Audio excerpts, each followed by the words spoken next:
പിന്നെ കേരള സമാജം പോലെയുള്ള ഒരുപാട് ആക്ടിവിറ്റീസിൽ താങ്കളുടെ സജീവ സാന്നിധ്യമാണ് എപ്പോൾ ചെന്നാലും എല്ലാത്തിലും. പിന്നെ വിശ്വകർമ്മ അതിൻ്റെ അസോസിയേഷനിലും അവരുടെ പേരിലുള്ള അസോസിയേഷൻ വിശ്വകർമ്മ വെൽഫെയർ അസോസിയേഷൻ ഉണ്ടാക്കിയത് ഞാൻ എൻ്റെ കാമ്പൗണ്ടിൽ വെച്ച് തന്നെയാണ് ഉണ്ടാക്കുന്നതും ഇപ്പം നടക്കുന്നതും. ഇപ്പം ഞാൻ എൻ്റെ ചെയർമാനാണ്. പിന്നെ പൊതുവെ എന്ന് പറഞ്ഞു കഴിഞ്ഞാൽ കൊണ്ട് ഞാൻ ബിസിനസ്സും എൻ്റെ കുടുംബവും വിട്ടിട്ട് പൊതുപ്രവർത്തനത്തിന് കൂടുതൽ താല്പര്യം ഞാൻ കൊടുക്കത്തില്ല. ഫസ്റ്റ് ബിസിനസ് ഭാര്യ എന്ന് പറഞ്ഞു കഴിഞ്ഞാൽ കൊണ്ട് ബിസിനസ്സാണ്. ആദ്യത്തെ ഭാര്യ ബിസിനസ്സാണ്, രണ്ടാമത്തതാണ് കുടുംബം. അതാണ് മെയിനായിട്ട് കൊടുത്തത്. അങ്ങനത്തെ ഉപദേശം മകൻ പ്രവീണിന് കൊടുക്കാറുണ്ട് എപ്പോഴും. പ്രവീൺ പറഞ്ഞു 6ാം ക്ലാസ് മുതലേ ഞാൻ അച്ഛനെ സഹായിക്കാനായിട്ട് വന്നിരുന്നു. 6ാം ക്ലാസ് മുതലേ മകൻ പഠിക്കുകയും അതിനനുസരിച്ച് കൂടെ വന്ന് സഹായിക്കുകയും ചെയ്യുകയായിരുന്നു. നല്ല രീതിയിൽ പഠിച്ചു, എഞ്ചിനീയറിംഗ് പാസ്സായി. കാരണം തീർച്ചയായും ഒരു അച്ഛൻ്റെ സ്വപ്നം അനുസരിച്ചാണ് ഒരു മകൻ വളർന്നത്. അത് തീർച്ചയായും ഒരു പ്രവീണിന് എന്നുള്ള മകനിലൂടെ താങ്കളുടെ സ്വപ്നം തന്നെയാണ്. തീർച്ചയായും. കാരണം താങ്കളുടെ കൺസെപ്റ്റിന് അനുസരിച്ച് തന്നെയാണ് പ്രവീൺ വളർന്നിട്ടുള്ളത്. അപ്പോൾ പ്രവീൺ എന്തൊക്കെ കാര്യങ്ങളാണ് കാരണം പുതുതായിട്ട് നമ്മളെ ഇപ്പോഴത്തെ സാഹചര്യത്തിൽ ഇപ്പോഴത്തെ കാലഘട്ടത്തിനനുസരിച്ചുള്ള മാറ്റങ്ങൾ ഇവിടെ വരുത്താനായിട്ട്? പ്രവീൺ ടോട്ടലി 2 ഫാക്ടറിയും ഹാൻഡിൽ ചെയ്യുന്നത് പ്രവീൺ തന്നെയാണ്. എനിക്ക് മാക്സിമം കാര്യങ്ങൾ വരുന്നതും ഇമെയിൽ ത്രൂ ആണ് വരുന്നത്. മനസ്സിലായോ? അപ്പം ഞാൻ ആദ്യം മുതലേ പറയുന്നത് എനിക്കിതിനകത്ത് യാതൊരു അറിവുമില്ല. ഓൺലി എക്സ്പീരിയൻസ്, നമ്മുടെ പ്രാക്ടിക്കൽ എക്സ്പീരിയൻസ്. അത് ജർമ്മനിയുടെ ഡ്രോയിങ് ആയാലും അമേരിക്കയുടെ ഡ്രോയിങ് ആയാലും ഈ വേൾഡിൽ എവിടുത്തെ ഡ്രോയിങ് ആയി കഴിഞ്ഞാലെ കൊണ്ടും എനിക്കത് 0 പച്ചവെള്ളം മനപ്പാടം എന്ന് വെച്ചാൽ അത് എൻ്റെ ഒരു എക്സ്പീരിയൻസ്. ബാക്കിയുള്ള ഒഫീഷ്യൽ കാര്യങ്ങൾ മൊത്തം ഇന്ന് എവരില്ലായിരുന്നുണ്ടെങ്കിൽ എനിക്ക് ചെയ്യാൻ പറ്റത്തില്ല. കാര്യം പുറത്തുള്ള ഒരു വ്യക്തിയെ വെച്ചുകൊണ്ട് ഞാൻ ഈ ഫാക്ടറി ഓടിക്കാൻ പറ്റത്തില്ല. കാരണം പ്രവീൺ ഇതിൽ പൂർണ്ണമായിട്ട് ഇൻവോൾവ് ആയതാണ് വിജയത്തിന്റെ കാരണം. കാരണം നമുക്ക് ഡ്രോയിങ്ങും ഇതൊക്കെ നമുക്ക് എന്തുകൊണ്ടും ചെയ്യാൻ പറ്റും. പക്ഷെ നമ്മളെ കമ്മ്യൂണിക്കേഷനും ബാക്കിയുള്ള കാര്യങ്ങളൊക്കെ പ്രവീൺ ചെയ്യുന്ന പോലെ വേറൊരു വ്യക്തിക്ക് ചെയ്യാൻ സാധിക്കില്ല. അത് തന്നെയാണ് ഈ വളർച്ചയുടെ ഏറ്റവും വലിയ കാര്യം. കാരണം താങ്കൾ കുറച്ച് നാൾ ഒരു കമ്പനിയിൽ ജോലി ചെയ്തിരുന്നു, അവിടെ നിന്ന് വേണ്ടെന്ന് പറഞ്ഞുകൊണ്ട് മടുത്ത് ഇറങ്ങിപ്പോകുന്നതാണ്. അന്ന് മകനെയും കൂട്ടിക്കൊണ്ടുപോയി ഒരു സ്ഥാപനം തുടങ്ങുന്നു, അതിൻ്റെ പൂർണ്ണ വിജയത്തിലേക്ക് എത്തിക്കുന്നു. കാരണം രണ്ടുപേരും ഇവിടെ നിന്ന് അഹോരാത്രം, കാരണം പണിക്കാരോടൊപ്പം നിന്ന് ജോലി ചെയ്യുക, അതിനനുസരിച്ച് വർക്ക് ചെയ്യുക. ഏറ്റവും കൂടുതൽ എന്ന് പറഞ്ഞാൽ നമ്മളെ വെറൈറ്റി മെറ്റീരിയൽസ് ആണ് നമ്മൾ ഏറ്റവും കൂടുതൽ എക്യുപ്മെന്റ്സ്. എനിക്ക് ഏറ്റവും ഇൻട്രസ്റ്റ് ഉള്ള കാര്യമാണ് ആരും ചെയ്യാത്ത ജോബ് ചെയ്യുക എന്നുള്ളത്. എനിക്ക് ഭയങ്കര ഇൻട്രസ്റ്റിംഗ് ജോബാണ്. അത് പ്രവീണിലും കാണുന്നുണ്ട്. തീർച്ചയായും. ഇപ്പോഴും അത് തന്നെ എന്ന് പറഞ്ഞു കഴിഞ്ഞാൽ സിമൻസിന്റെ ജോബ് എന്ന് പറഞ്ഞു കഴിഞ്ഞാലൊക്കെ ഉണ്ട്. ആക്ച്വലി ഏതാണ്ട് ഇൻഡസ്ട്രിയൽ ഏരിയക്കകത്ത് 1500-2000 കമ്പനിയുണ്ട്. ഈ 2000 കമ്പനിക്കകത്ത് പല ആൾക്കാരും ഒരുപാട് പ്രയത്നിച്ച് നോക്കിയതാണ് ആ ഒരു ജോബ് ഉണ്ടാക്കാൻ. ഇതുവരെ സക്സസ് ആയിട്ടില്ല. ഈ 10 ലക്ഷം രൂപയുടെ ഓർഡർ 6 മന്ത് എൻ്റെ അടുത്ത് തന്നെ ഇന്നും വന്നുകൊണ്ടിരിക്കുന്നത്. 8 വർഷം കൊണ്ട് ഞാൻ വാടകയ്ക്ക് ഇരുന്ന സ്ഥലം മുതലേ സിമൻസിൻ്റെ ജോബ് എൻ്റെ അടുത്ത് വരുന്നുണ്ട്. ഈ സിമൻസിൻ്റെ ജോബ് കൊണ്ടാണ് ഞാൻ ഇത്രയും വളരാനും കാര്യം ബാക്കി ലോക്കൽ പാർട്ടികളെ ജോബ് ചെയ്ത് കഴിഞ്ഞാൽ കൂടെ ഇത്രയും പൈസ നമുക്ക് മാർജിൻ കിട്ടത്തില്ല.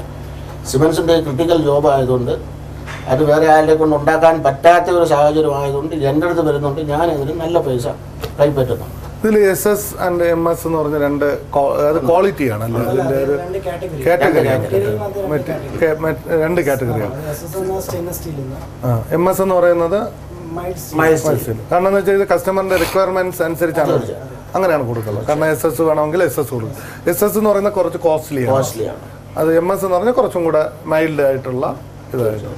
അപ്പോൾ ഓരോരുത്തരുടെ അവരുടെ അനുസരിച്ച് അവരുടെ 2 mm 3 mm അങ്ങനെ ഉണ്ടല്ലോ, അതനുസരിച്ചിട്ടാണ് നമ്മൾ കൊടുക്കുന്നത്.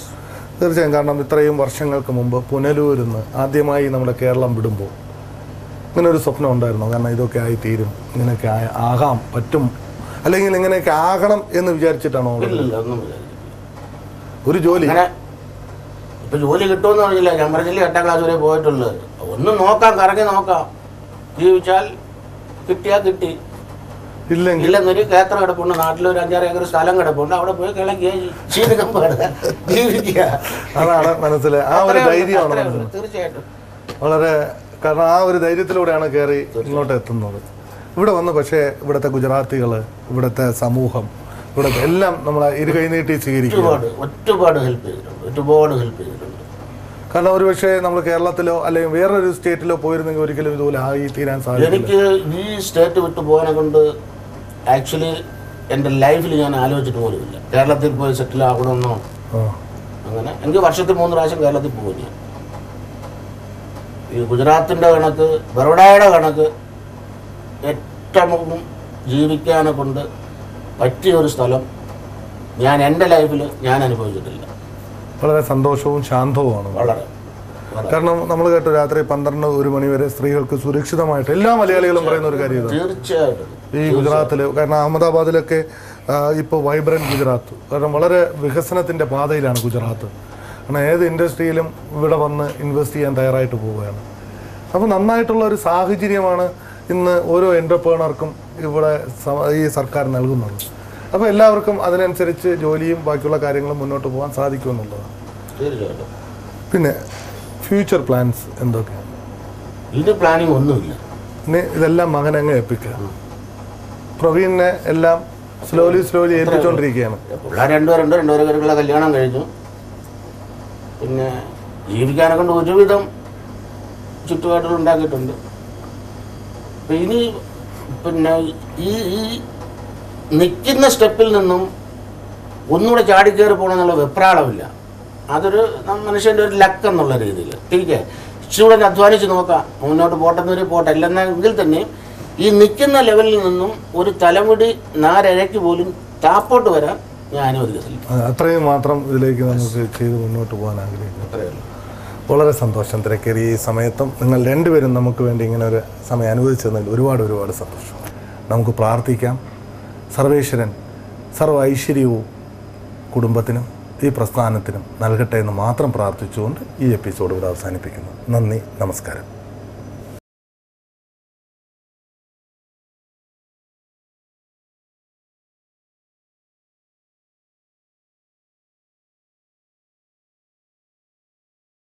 ഇനി പ്രേക്ഷകരോടുള്ള ചോദ്യം ഇതാണ്: മനുഷ്യനെ ബഹിരാകാശത്തേക്ക് ആദ്യമായി അയച്ച ഏഷ്യൻ രാജ്യം ഏതാണ്? ചോദ്യം ഒരിക്കൽ കൂടി: മനുഷ്യനെ ബഹിരാകാശത്തേക്ക് അയച്ച ആദ്യ ഏഷ്യൻ രാജ്യം ഏതാണ്? ഈ ചോദ്യത്തിന് ശരിയുത്തരം ഇനി പറയുന്ന ഫോൺ നമ്പറിൽ ഞങ്ങളെ വിളിച്ചറിയിക്കുക. ഞങ്ങളെ വിളിക്കേണ്ട ഫോൺ നമ്പർ 0484-231-7782 അല്ലെങ്കിൽ 83. ഫോൺ നമ്പർ ഒരിക്കൽ കൂടി 0484-231-7782 അല്ലെങ്കിൽ 83.